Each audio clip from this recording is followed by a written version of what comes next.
Okay masters, అందరికీ నమస్కారం. ఈరోజు 29వ రోజు సోపానాలు.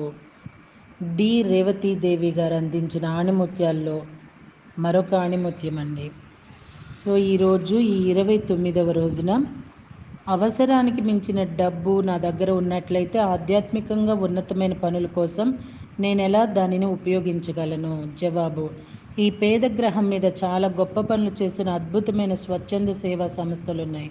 వాళ్ళకి విరాళం ఇవ్వండి. కేవలం డబ్బే కాదు, వీలైతే మీ సమయాన్ని, మీ శ్రమను కూడా వాళ్ళ కోసం వెచ్చించండి.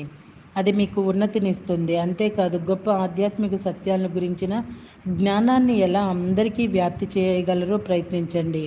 ఆధ్యాత్మిక జ్ఞానాన్ని కానీ, పర్యావరణ సమస్యలను గురించిన జ్ఞానాన్ని కానీ అందించే పుస్తకాల కోసం కానీ, వీడియోల కోసం కానీ, శిక్షణా తరగతుల కోసం కానీ మీ డబ్బును ఖర్చు చేయాలని మీకు అనిపించవచ్చు.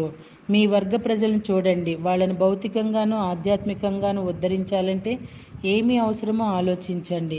ప్రాణాలను కాపాడే అవసరమైన పరికరాన్ని మీ స్థానిక ఆసుపత్రికి విరాళంగా ఇవ్వాలని మీరు అనుకోవచ్చు. లేకపోతే ఒక పెద్ద హాల్ అద్దెకి తీసుకొని పెద్దవాళ్ళని ఎవరినైనా పిలిచి ఆధ్యాత్మిక విషయాల గురించి మీ వర్గపు వారిని ఉద్దేశించి మాట్లాడమనాలని మీకు అనిపించవచ్చు.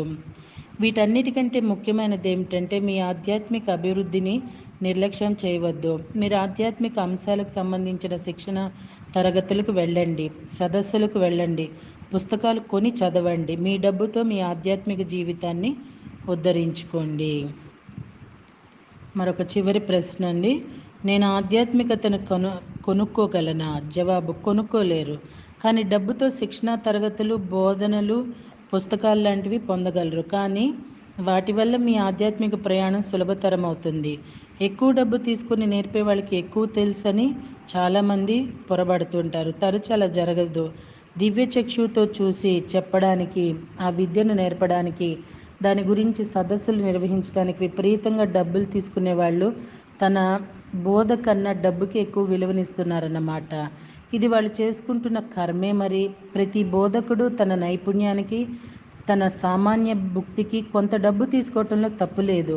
కానీ కోట్లకు పడగలెత్తి కళ్ళు మిరుమిట్లు గొలిపే ఇళ్లలో ఉంటూ లెక్కలేనన్ని కార్లలో తిరుగుతూ ఉన్న వాళ్ళు నిజానికి కాంతితో పనిచేయటం లేదన్నమాట. వాళ్ళు నిజంగా కాంతితో పనిచేసే వాళ్ళైతే సముద్రాల అవతల తిండి లేక బాధపడుతున్న వాళ్ళు చాలామంది ఉండగా, ఇలాంటి భోగాల్లో మునిగి తేలడానికి వాళ్ళు మనస్సాక్షి అంగీకరించరు. మీరు విరాళం ఇచ్చే డబ్బుకు తగినట్లుగా ఉండాలి మీ పనులు, మీ ఆలోచనలు. మీ సాటి మానవుల కోసం మీ మనసులో నిజంగా మీకు సానుభూతి, ప్రేమ లేనట్లయితే మీరు ఎంత డబ్బు పోసినా భూమి మీద తృప్తిని కానీ, స్వర్గంలో స్థానాన్ని కానీ సంపాదించలేరు.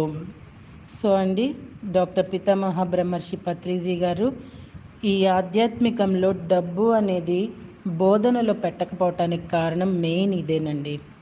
సో సుఖ సంతోషాలతో ఉండండి అంటూ మనల్ని కుతుమి గారు దీవిస్తున్నారు. మాస్టర్స్, మళ్ళీ రేపటి రోజున మరొక మాస్టర్